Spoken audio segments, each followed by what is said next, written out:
Welcome to the Purpose Cycle podcast. This podcast helps listeners realize and manifest their dream lives. Here's a little taste of what we've got in store for you today. I'm not saying don't treat yourself now and then, but don't let it become habit. I think we all know ourselves, what's too many, like how many drinks is too many, how many takeaways a week is too many. Don't let those little things become habits. Break that habit and, commit to, having something healthy and commit to that run and commit to that gym session or, whatever it may be. Someone who has 4 fizzy drinks a week, you cut it down to 3, then you have 1 glass of water and you go like that. And then, ultimately, if you do well with that, you could go down to 2 fizzy drinks and so on, rather than going cold turkey, which can often be difficult and ultimately can impact your health. Hello, everyone, and welcome to the latest episode of the Purpose Cycle podcast. My guest today has been on a journey through health and fitness that we can all relate to. From trying various methods to wanting to give up at points, he has achieved true content by making micro-manageable changes and remaining consistent. Ladies and gentlemen, my guest this week is Alex Wood. Alex, how are you doing? Yeah, good. Thanks, John. Thank you for having me on. Hope you're well.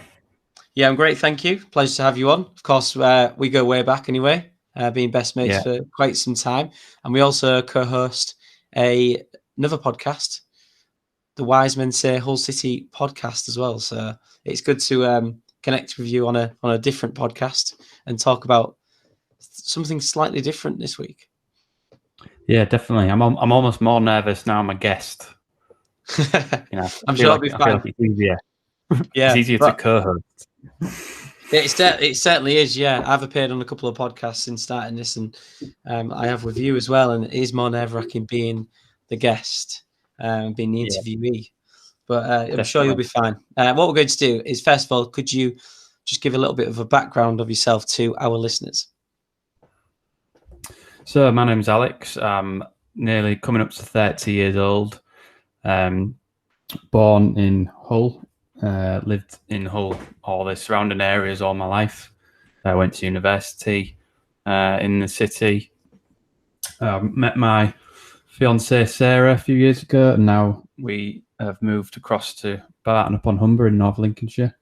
And yes, I work at my day job. I'm a manager at a high-end supermarket, which has sort of helped contribute my knowledge towards food. And I guess in terms of health and fitness, I've always been, passionate about food, really, and health, that sort of thing, really. Yeah, I'm really excited to dig deep into some of the key points around nutrition, especially because, like I said in the introduction, it's definitely a journey that we can all relate to. And a lot of people see on Instagram specifically the finished product of a person and what years and years of refining their knowledge and craft relating to nutrition has been. And the fact that I've obviously known you for a long time, and you've gone through that journey by learning more and trying various different ways of developing your nutrition. I think it's going to be really beneficial today for our listeners. Yeah, hopefully. And I think it's probably prudent to say I don't have any formal qualifications or anything, or scientific knowledge or anything like that. So pretty much everything that I'll talk about in terms of health and nutrition is based around my opinion, and my opinion obviously based on my research and trials and stuff for my own body. So again, it's probably also prudent to say one thing that might be healthy for me might not be for someone else. So I guess my ultimate sort of message would be, you've got to find your own journey and your own things that work well for you, and take bits of advice from different people and different sources, so to speak. Yeah, definitely. Yeah, great point there as well. And that's probably one of the things that obviously spurred you on in your own journey, because obviously you will have seen something that works for somebody online and it might not have worked for you, and you're obviously wondering why. So that is why I honestly think that listeners will get a lot from it, but then, like you said, can go away and research and maybe try out what works specifically for them and their bodies. But why do you think? Obviously, there's the main points of health and nutrition and food, especially to keep alive.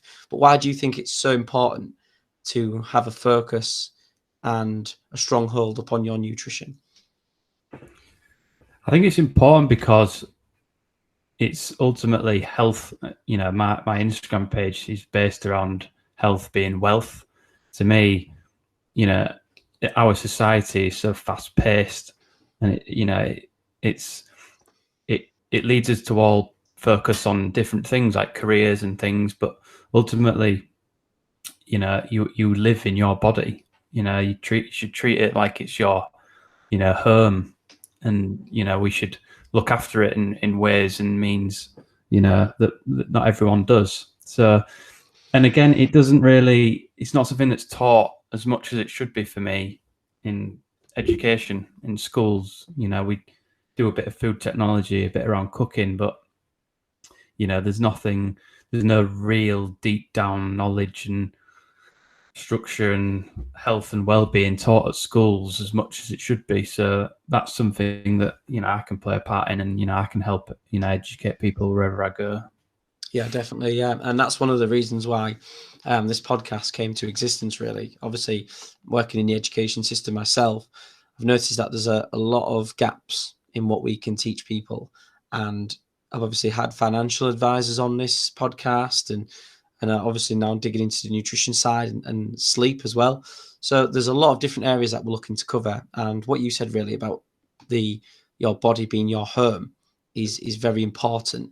Because people do tend, and maybe in the younger years, tend to abuse their bodies because they think, well, if we can go out and study for a large amount of the day and then go and party for the whole night, it's a sustainable progress. But it's really not. So what age do you think, if we're going to take it to the aspiration phase, the first step of the purpose cycle, what age did this aspiration kick in that you wanted to concentrate and make a real focus on nutrition? I was probably late teens, early 20s, I'd say.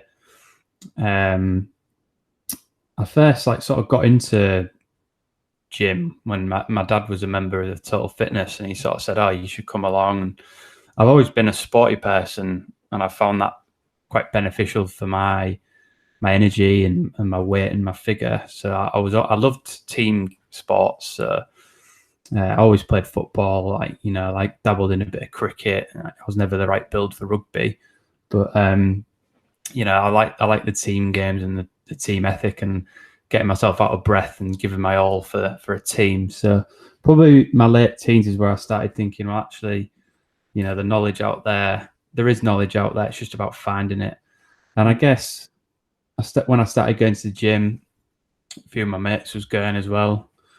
So I used to go with two of our best friends, Scott and Steve, and they was quite more advanced in terms of their knowledge on health and sort of form of exercises and things. So I guess I just wanted to be as knowledgeable and as sort of committed as they were, really. So that, I guess that's where it all started in my late teens towards my 20s. You say about those external factors, then your father, and then obviously your two friends as well, being the external triggers that got you into this sort of journey. Were there any internal factors? Was there anything that you was maybe concerned about yourself and maybe wanting to, I don't know, obviously people try and prolong their lives as much as possible. Was there anything internal that made you think, right, I need to maybe focus on this now? I think I didn't realise till I was a bit older, but I always used to look at myself in the mirror, and I wasn't quite satisfied with how I looked. Right. So up until the age of about 14, 15, maybe even 16, I was like the quietest person you'll have ever met. I was really academic, and I didn't really speak to many people. I had like a close sort of group of friends that I spoke to, but I was very nervous around females at that age, and I guess I just look at myself and I started seeing like a lot of men around me, and there was like there's a large plethora of figures out there, but ultimately I wanted to be ripped. I wanted to be muscly, just because I thought that's, I want to be like that. I thought that looked good. So internally, I think that if you're after an internal factor, I just wanted to look better, improve my self-confidence. Physical. Yeah, you could say that. Yeah. Yeah, and body image and specifically as well, body dysmorphia is something that I spoke about with one of our previous guests, Ali Ether, only last week when we recorded the show, and that those changes you go through from your teenage years into your 20s is such a difficult thing to process. For, I would say, there's a lot of focus and attention in magazines and things about women's struggles, but I definitely think there is a case for males as well, because you see Men's Health, for example, and they're always the finished product. You see all these different bodybuilding competitions or Instagram influencers, and it just does make you think, right, well, now I'm leaving school as a sort of scrawny 16-year-old, and now I need to fit into this mold straight away. So there is a process there, but you don't really get given that opportunity to work on yourself. Yeah, absolutely. And for me, a large part of my development was I wasn't aware of my poor eyesight. So I was short-sighted all my life. But I didn't realize until I used to take swimming lessons with one of my mum's friends. And I was swimming a length, and on the wall in front of me was, she used to put a piece of paper or something and say, right, she used to like mark how many lengths I've done. And then she asked me when I was doing a length, how many lengths you done? And it was quite bold writing. And I said, I don't know, I can't see. So she said to my mum, like, you need to take him for an eye test. Like, that was not right. You should be able to see. And I did. And then I used to sit at the back of the classroom because my surname was W, begins with W. So we used to sit next to each other in quite a few lessons, didn't we? Because you were T and I was W. Yeah. And I used to not be able to see the board, and that really affected my confidence. And like, people would say hello to me from across the street, and I'd say hello back, but I didn't know who they were. So, that sort of really started me off when I first went to the opticians and first started seeing the world and seeing people's reactions, I guess. Because I could see them up close, but now I could see them from afar. I started to sort of come out my shell a bit, I guess. And it went even further when I started wearing contact lenses as well. I had a real nice broad sort of view of life, and I could see things a lot clearer. Oh, right, yeah. So obviously, yeah, there's that part of the self-confidence as well, which obviously made a huge impact internally, which is something that obviously when we would notice, you're in a circle when you're coming out of your shell a little bit more. So that we're sort of dipping into the realization phase now, which is the next phase of the purpose cycle. So you've already had the aspiration of wanting to change and wanting to learn a bit more about nutrition. And now we're going to dig into 4 different types of realization. So the first one is task oriented. So it's a realization of the task at hand, and maybe that is something that you need to adapt and refine in order to be able to complete that task. So what obstacles did you have to face in terms of the task that you had at hand? So I guess I'm someone who at a young age was quite influenced, should we say, by other people. So if I wanted to do something, I could probably be talked out of it. So I wanted to make myself stronger and make myself bigger. And, a lot of people in my family were like, oh, you don't need to do that. You're fine as you are.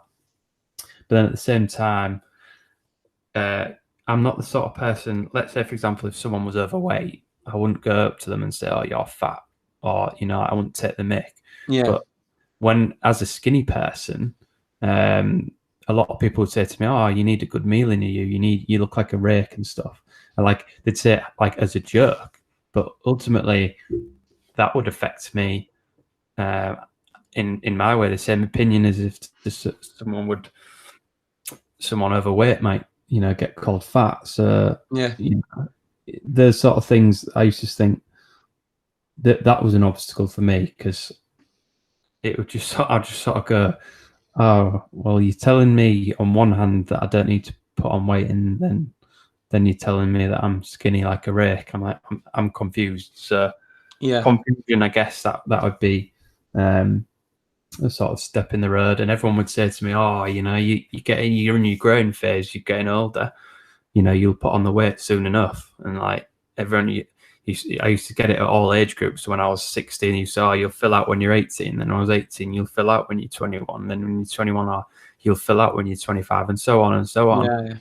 And I was like, well, these things don't just happen. Do you know what I mean? Like you need to. Yeah. So there's quite a lot of impacts then from another strand of realization, which is the realization of others. So the people around you and making sure that your circle is productive for you, and people that give and take from you, not just people that take from you. So was there any refinement that you had to do to your circle, and additions as well, probably, to ensure that you could equip yourself to accomplish this journey? Obviously, I know that you met a very successful network marketer who could provide you with insight in your health and fitness journey. And then there's obviously changes to your friendship circle as well. So what changes did you have to go through in order to make yourself where you wanted to be? Tough question. So I guess I didn't really make much changes in terms of my friendship and family circle who I take sort of advice from, but I just had to speak to them about what they were doing. So, for example, when I used to go gym with Scott and Steve, now these two together are a real comedy act, and they used to like mess about with my weights and stuff. Like like let's say for example, we was doing bench press. On one side, I'd have like 25 kilos, and on the other side, they'd put like a 5. And then when I obviously drop the weight, they'd have a right laugh about it. And those sorts of things, I just sort of said to them, look, guys, you've got where you in terms of your size and your shape, you're kind of where you want to be.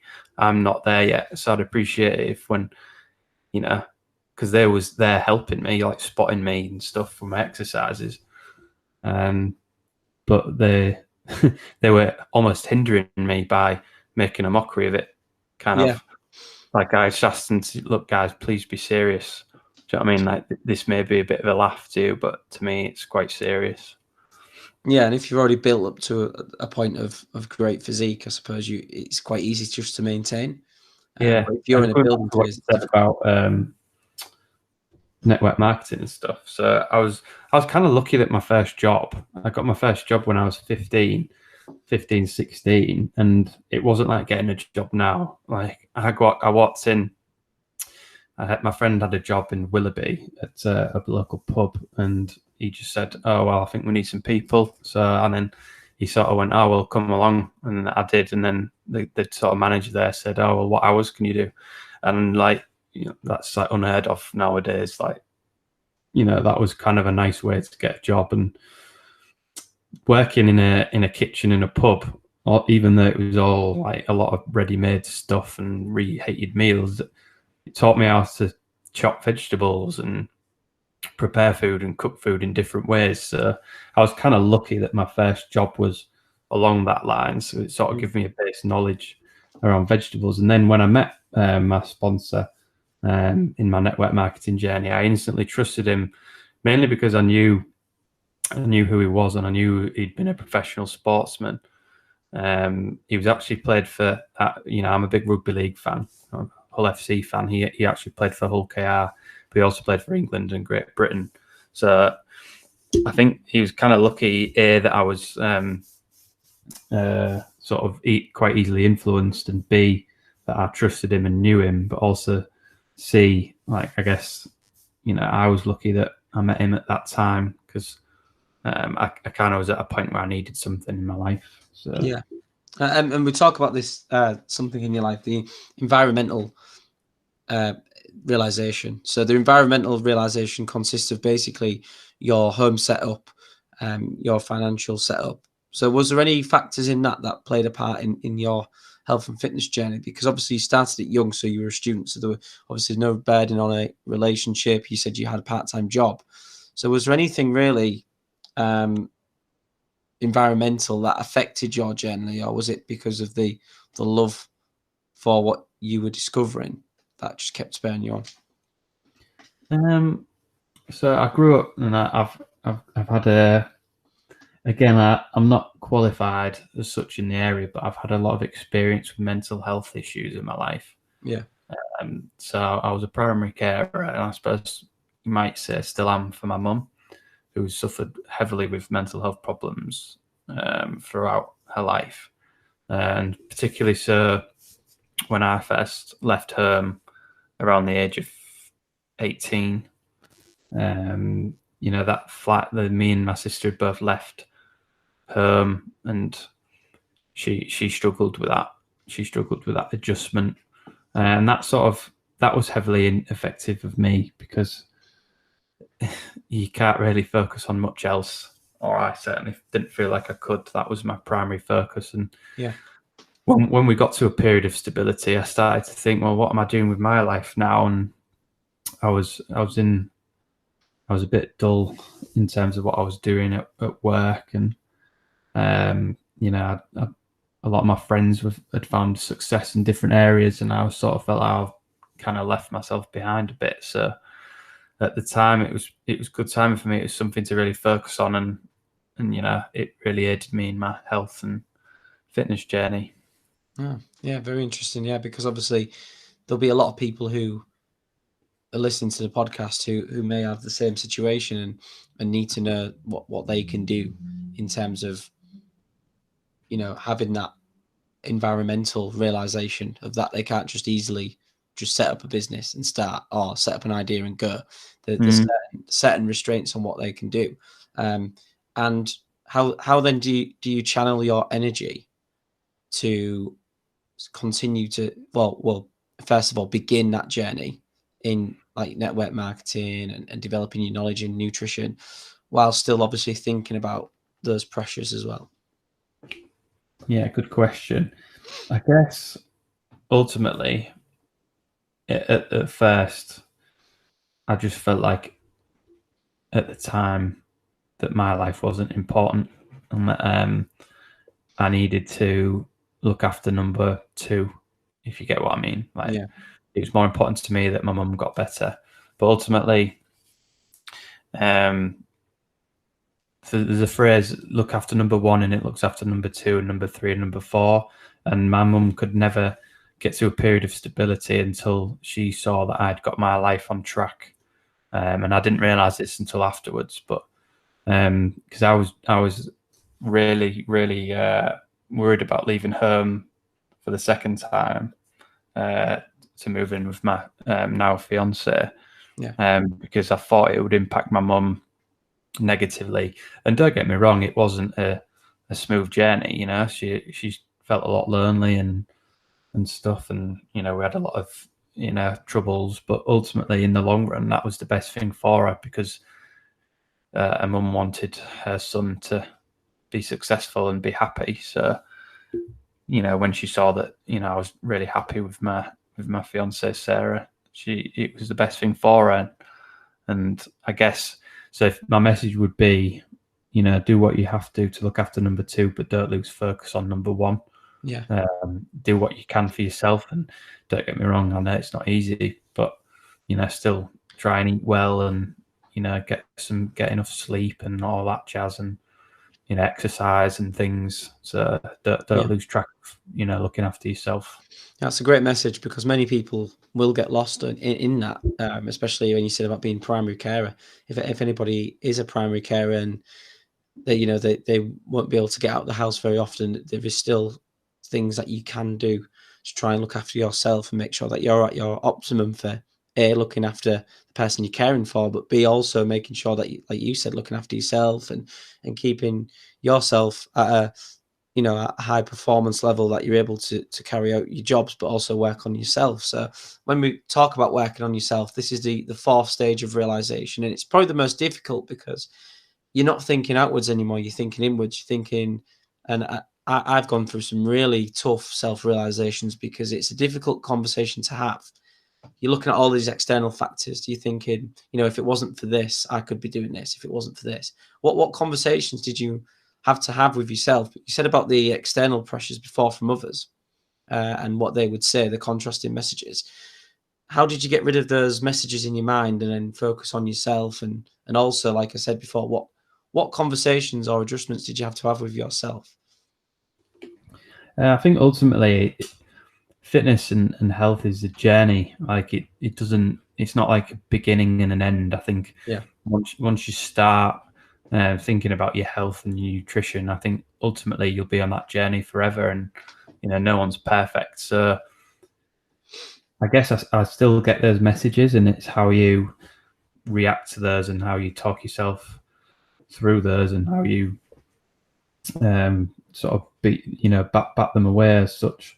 And really, pardon me, it's only since I've got a bit older that I've started to be a bit more assured and a bit more confident. I guess action can lead to more action and so on. Like I've had a bit of a tough week. I've done a lot of stuff at work, and I've been to visit another branch and things, and ultimately I was feeling a bit flat. And then I got myself up, and I did a bit of exercise today, and now I'm doing this podcast. I feel a bit more positive. So to quote your sort of theory around cycle, break the cycle of negativity, I guess. And if you're feeling down and you had a takeaway or whatever, and you need a bit of motivation, just say to yourself, look, right, I'm going to make myself a healthy meal, or I'm just going to make myself a bit of exercise. And the more habits that you get into, the easier it will become. Yeah, and we'll get on to micro changes and habits very, very shortly. Couple of things we're going to touch upon realization before I move on. By the time this episode airs, you'll be 30. I'll be 30 as well. What would a 30-year-old Alex say to the 18-year-old Alex if you could have that conversation? Oh, yeah, a lot of things, I guess. Ultimately, because I'm a person, like if you remember me at school, certainly towards my later school years and education years, I was very much like the class clown character. And I took that on further into sort of university and stuff. I'd say I'd probably prefer to speak to myself a bit younger, because I was really quiet when I was younger. I guess I'd say to myself, come out your shell a bit earlier, and sort of because those younger years are so, like, when you're older you sort of think what a blessing they were.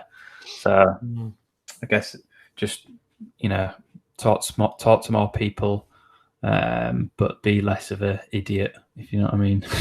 Yeah, I think it's conforming, isn't it? Conforming to what people want from their own expectations. I think that was something that I had.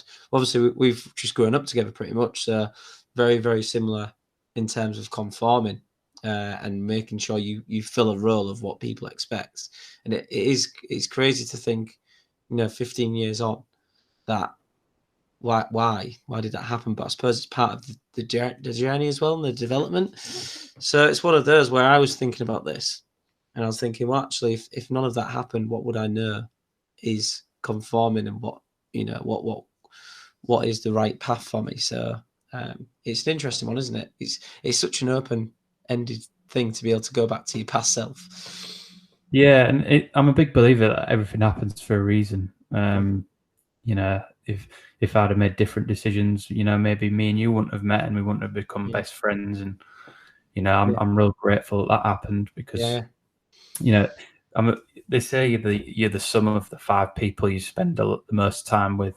And I'm sure, and I hope you agree, that because we've spent time with each other, we've helped each other. And I suppose when I was a big drinker and party goer, I didn't realize how much influence I had on my friends and stuff. So that's it. You sort of go on a path together, don't you? Really, and then you realize further down the line actually what's important. And like you said about going for a run or making yourself a healthy meal or doing a podcast, you sometimes fall back into a trap. Like the weekly podcast we have is a great opportunity to just get rid of the stress of the week and escape and talk about something that you're passionate about, with people that you're close to. So I really appreciate that time now. And when there's been hard weeks, it's been something where I've just thought, I can't do this right now. But actually, once you've done it, you feel fantastic. So if there's anybody listening who thinks, it's easy for Alex and John to say, go and make a healthy meal or go for a run, you've just got to force yourself to do it, because afterwards you'll feel absolutely fantastic, because you've almost casted a vote for the identity of who you want to become by doing that action. Yeah, well, completely agree. And also, if you fall into that trap of I'll just have something quick and something unhealthy. I'm not saying don't treat yourself now and then, but don't let it become habit. I think we all know ourselves. What's too many? Like how many drinks is too many? How many takeaways a week is too many? Don't let those little things become habits. Break that habit, and commit to having something healthy, and commit to that run, and commit to that gym session, or whatever it may be. Before we go into part 2 of the podcast, I want to make a big shout out to our sponsors, Suit Up Apparel. Suit Up Apparel are a menswear company that combines style and comfort, and all of their clothes ensure that you look great, perform great, but just feel even better. To perform at your best, you need to make sure that you have the balance of everything, and Suit Up Apparel makes sure that this happens. Purpose Cycle podcast listeners can get 20% off now with the code PURPOSE. Thank you all for your tremendous support in Season 1, and I hope to do the same and get even more deals at the end of Season 2. So check out the website, suitupapparel.co.uk. That is suitupapparel.co.uk. Remember, stay sharp and suit up.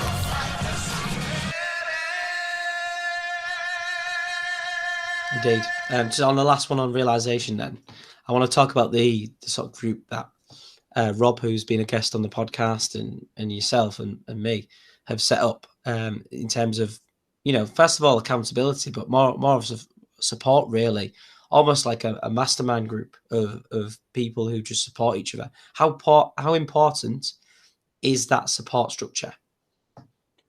Oh, it's you can't really put it into words, I guess. I guess it's just motivation, isn't it? Like I look at what you guys are doing, and you've obviously taken real action, particularly the last few months, into finding that purpose and delivering it for yourself. And Rob as well, he's done very well in what he's doing at the minute, and we've all found a little something or other to keep us to keep our minds motivated and occupied during what are really difficult times at the minute. If this episode is being listened to in 2022, for example, I hope that we've got past whatever we're going through at the minute, but ultimately those that will get there, who don't fall into the trap of struggling, will have found something to keep themselves occupied, keep themselves motivated. So to have that group of 3 people, including myself, who are holding each other account and supporting each other and spurring each other on, has been great for me. And every time I'm feeling a bit down, I'll put something in the group, and then you guys will be like, "Yes, well done," and I'll hopefully, if you agree, I'll do the same for you both. Yeah, it's absolutely just a revelation, really.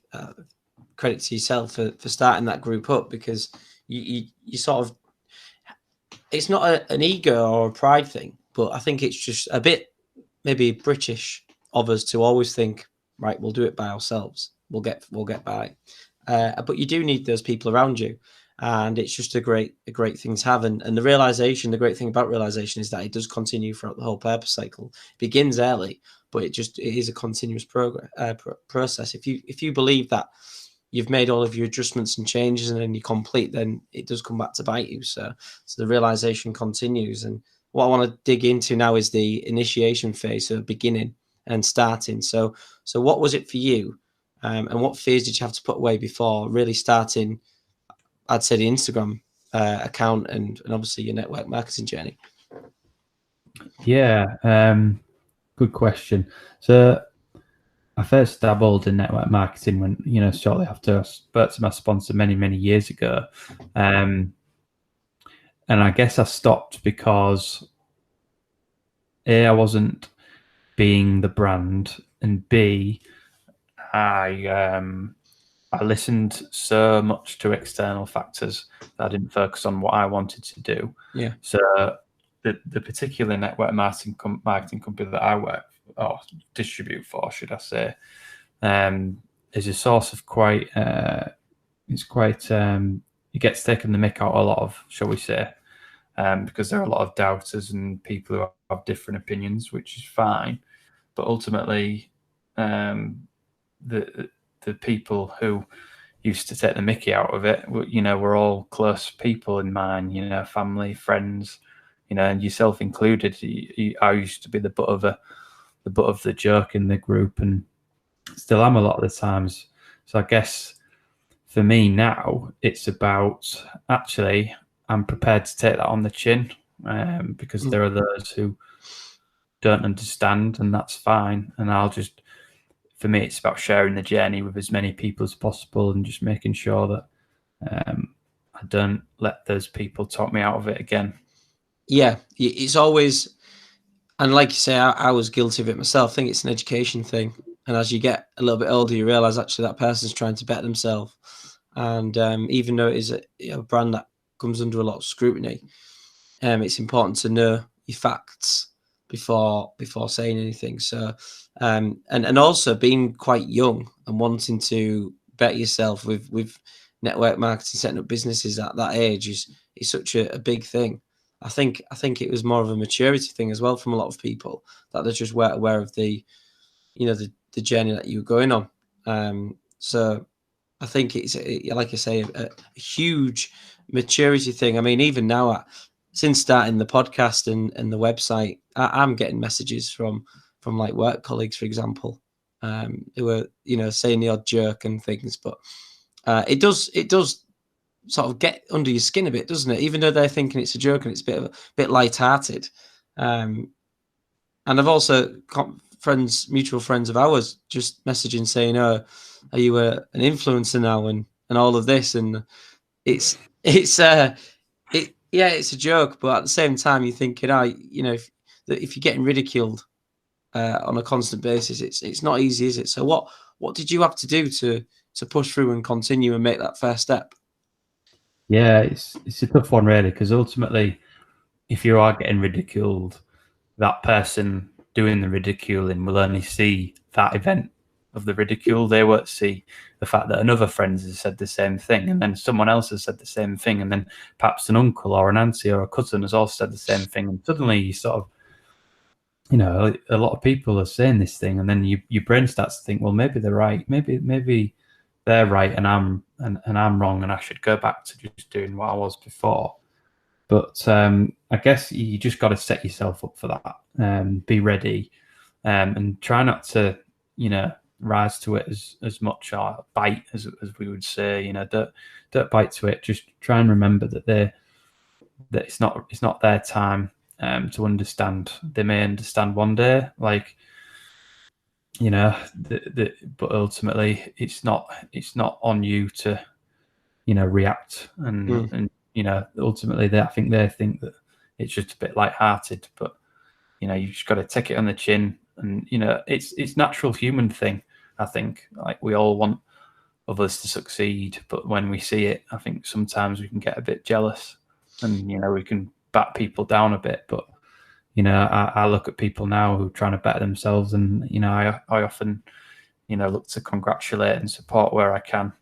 Yeah, and again, that's a maturity thing, isn't it? Because I think jealousy is the feeling of guilt and inaction within yourself because you're not doing what you want to do, but someone else is doing what they want to do. So, and again, it was quite a nerve-wracking time, if I relate it back to my story for a moment, of announcing this. It was something that I had written up from the first lockdown in 2020, but even a very close mutual friend of ours has been messaging me today and saying about how pleased he is with this, the website and how it's helped him, and he was probably the person who I was most scared to tell, because I thought that's where the ridiculing would really, really begin.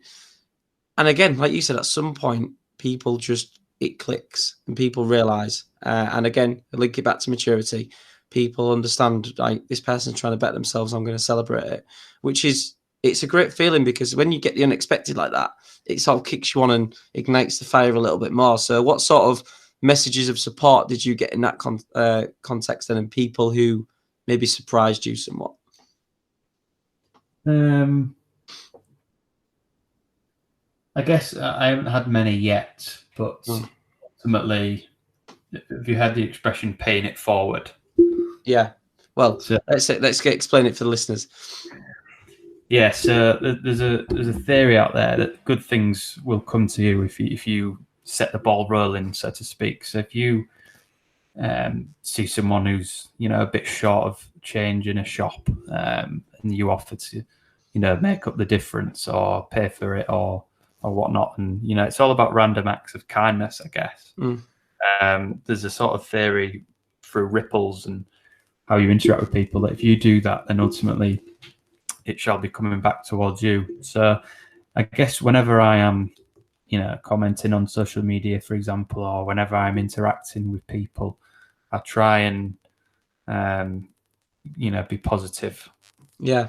And I hope that positivity will spread and ultimately will come back to me, but also be improving for society. And I hope that we live in a nice, positive environment, I guess. Well, you are doing a fantastic job of that, I must say, especially on our co-projects, our other podcast, but also in Health Step Wealth, which is your Instagram. So we're now in the creation phase, and this is your day-to-day organization, day-to-day running of what you're doing, a day-to-day improvement, and that a lot of that is documented in Health Step Wealth. So do you want to tell the listeners a little bit more about the page and the idea behind it? Because I know that you have different themes as well. Yeah, so ultimately, in terms of running a business, for example, you've got to have a niche somewhere. And for me, I find that a lot of people, particularly this time of year, they can start a fitness journey or a health journey, and they could be off it by the week or two. And ultimately, I guess some people can bite off more than they can chew. So for someone, let's say, for example, who eats loads of chocolate, they have loads of fizzy drinks, they have takeaway 3 nights a week, probably drink a bottle of wine or 2 a week, maybe create a beer or whatever, and suddenly in January they'll go, right, it's January, I need to sort my life out, and they'll give up all these things, and ultimately one of them will crack. So this Health Step Wealth is around trying to give people little tips and little nuggets of information that can help them have long-term success. So this first couple of month period, I just want to talk to people about their water intake and how that can help.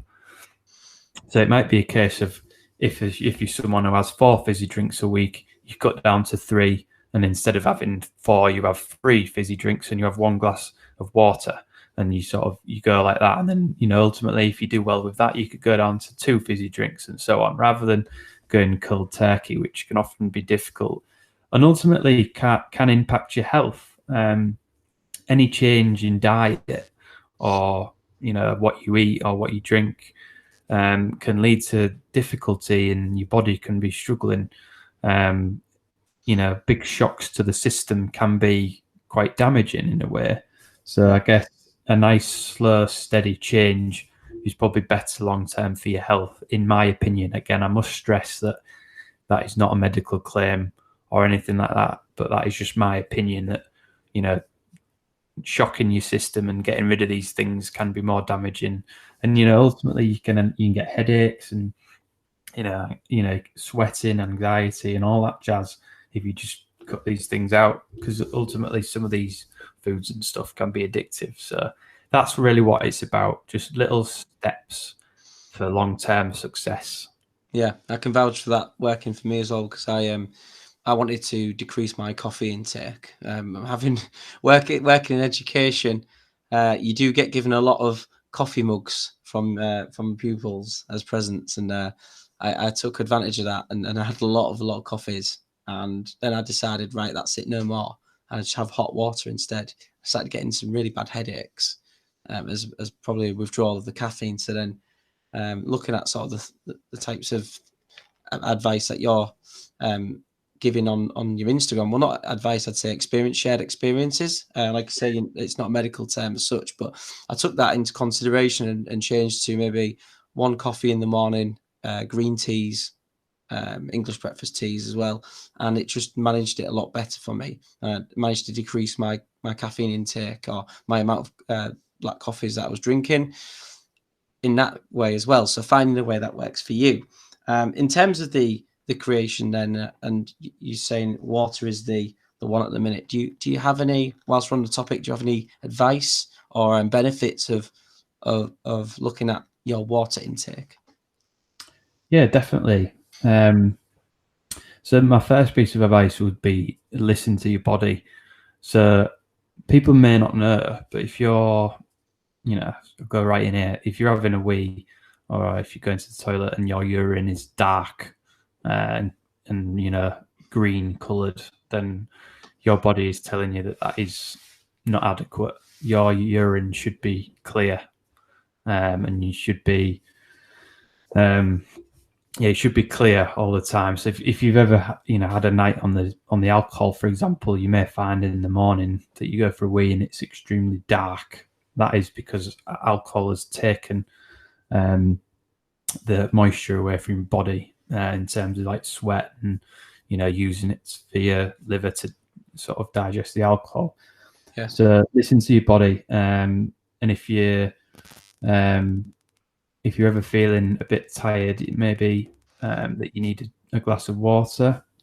Another one that I found is a strong link is headaches. Now, I'm not a person who gets headaches a lot, but I attribute that to my diet and my water intake.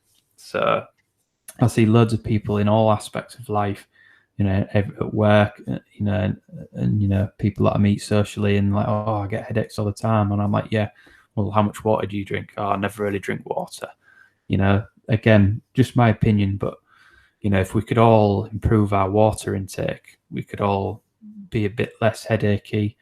I'm not saying that it's going to be perfect, because it might not be. It might be another factor, but if you're someone who does have headaches a lot, then try and increase your water intake. Yeah.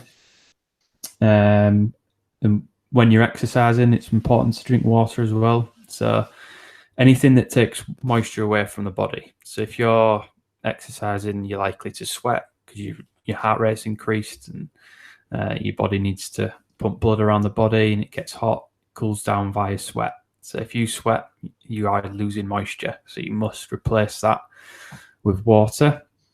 Another thing, and this is one that I'm working on myself right now, because I'm such an impatient person, I will get a glass of water and I will down it. Like, I will neck it 500 mils at once, and I'm like, yes, I'm like quarter away from my target for the day. But ultimately, it's probably better and easier for your body if you just try and drink it more gently.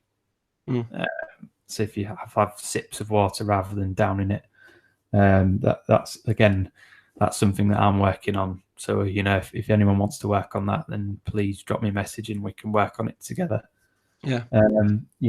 I've got like loads of tips, but I'll continually share them on my page. But they're sort of some basic ones for people to get started with, I guess.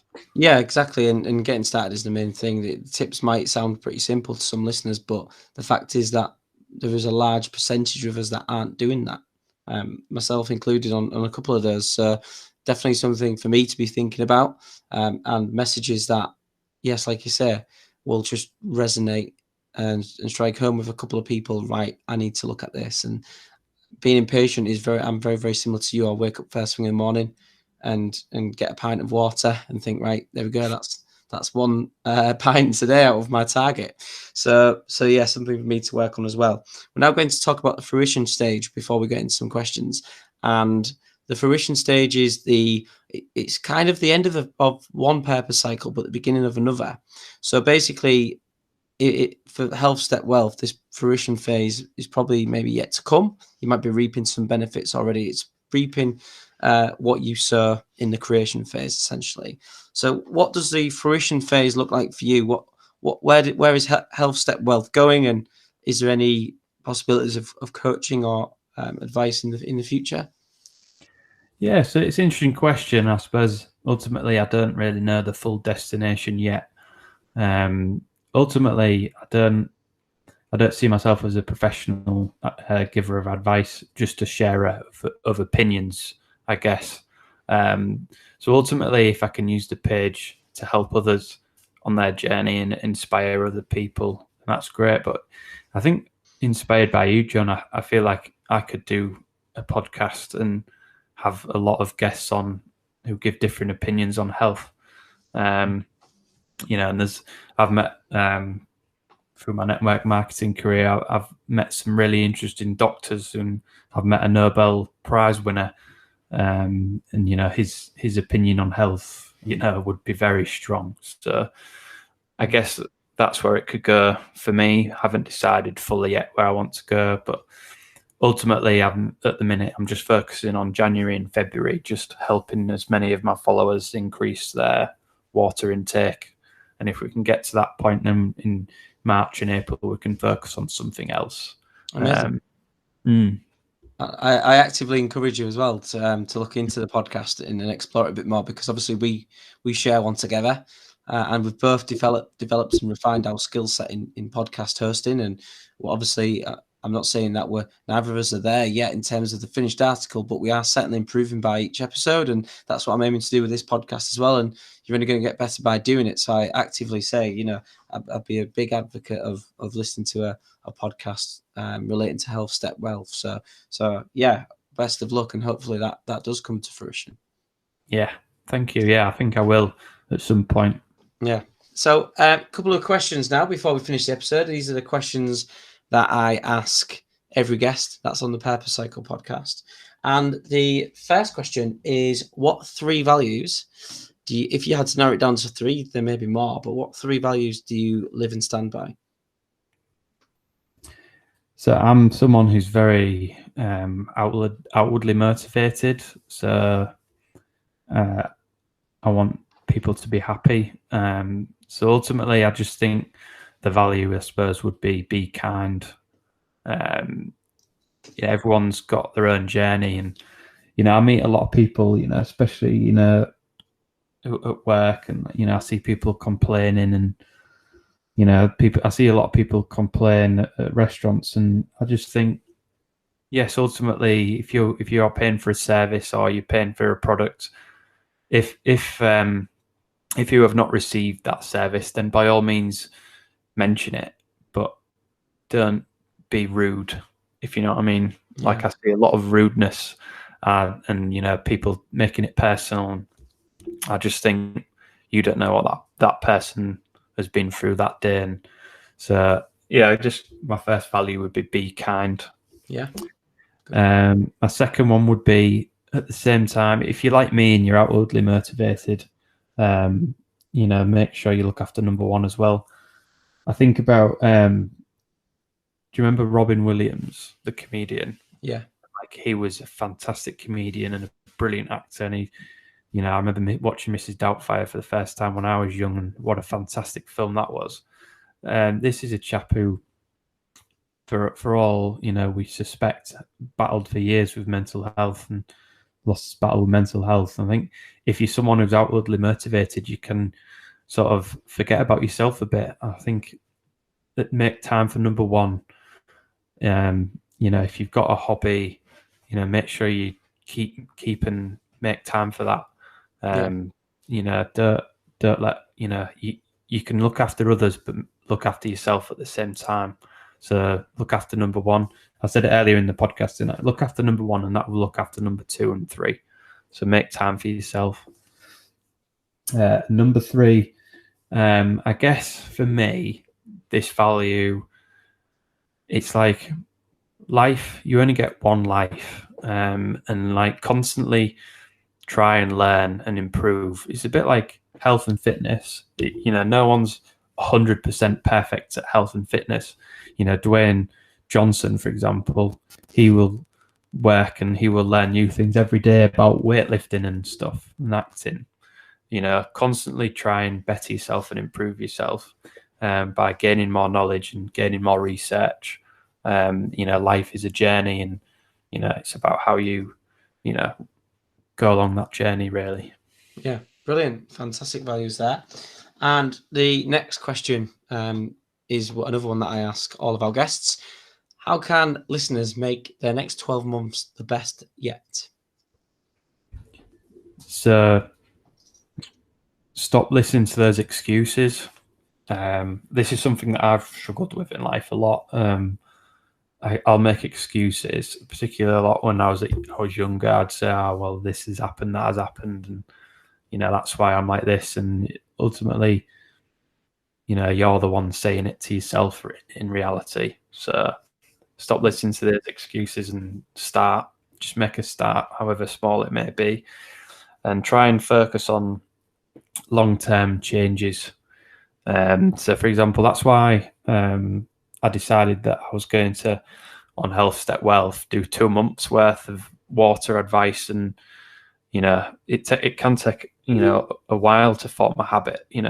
Something like 21 days, 30 days psychologically is probably what it takes to form a habit. So don't give up after a week. If you have a bad day, get back on it. You can do it. So believe in yourself, I guess, and try and form those longer lasting habits that will increase your health.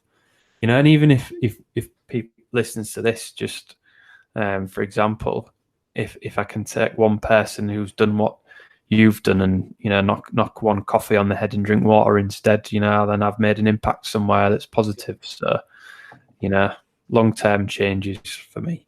Definitely, yeah, fantastic advice there. And the final question is, where can our listeners find you? Yeah, so on Instagram it's health underscore step underscore wealth, health underscore step underscore wealth, and it's the same on Twitter as well. My Twitter is very infant as well at the minute. It's just retweets of my Instagram stuff, but yeah, just by all means, my DMs are open if anyone wants to talk about anything health related. By all means do that. Yeah, that's probably the best place to find me, Instagram. Yes, and I'd highly recommend that, because Alex is very active and knowledgeable with regards to social media, so that would be the best place to reach him. And like I say, he's very open to helping people with advice. So thank you very much, Alex, for joining us on the Purpose Cycle podcast. How did you find it? Yeah, it was nerve-wracking at first, but like anything, I think once we sort of got the first couple of questions out of the way, it was good. And, yeah, I enjoyed it. So thank you very much for having me on. Thank you for coming, and it'd be great to have you on again at some point in the future. So thank you very much for joining us this week. Thank you. Watch me not stop, though.